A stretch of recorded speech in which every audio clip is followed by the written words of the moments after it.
हाय, good evening सगळ्यांना. जसं मी काल म्हटलं होतं, की मला एका छान मुद्द्यावर बोलायचं आहे, ते म्हणजे प्रेम.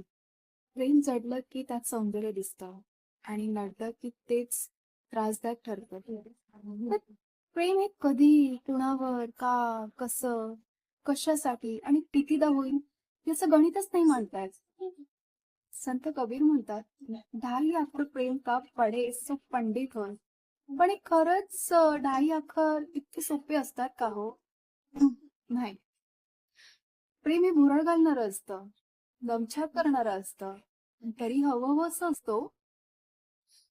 जे प्रेमात पडतात ते खरं तर आनंदी आयुष्य जगतात. कधी-कधी तर उद्ध्वस्तही होतातच. प्रेम हे डोळस असावं, पण आदर्श प्रेम हे फार आंधळं असतं. कारण ते अनुभूतींवर आधारलेलं असतं, तर्कावर नव्हे. माणूस हा दिसण्यावर नाही, तर असण्यावर प्रेम करतो.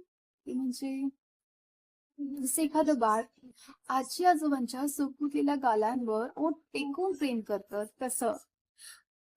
ते सौंदर्यावर नाही, त्या प्रेमाच्या अनुभूतीवर. तसंच एखादी आई आपल्या गुरु पिलावर असा जीव वाळून टाकते. प्रेम हे स्वरूपापेक्षा अनुभूतीमध्ये जास्त असतं. प्रेम हे व्यक्तिपरत्वे बदलतं. कोणाला प्रेम खाण्यावर असतं, कोणाला दागिन्यांवर असतं, कोणाला एकांतामध्ये असतं, तर कोणाला कामावर असतं. पण आपल्याकडे प्रेम म्हटलं की स्त्री-पुरुष हे नातंच डोळ्यासमोर येतं. खरं तर समीकरण मोडायला हवं. प्रेमाचे आयुष्य खरं तर अपूर्ण आहे आणि म्हणूनच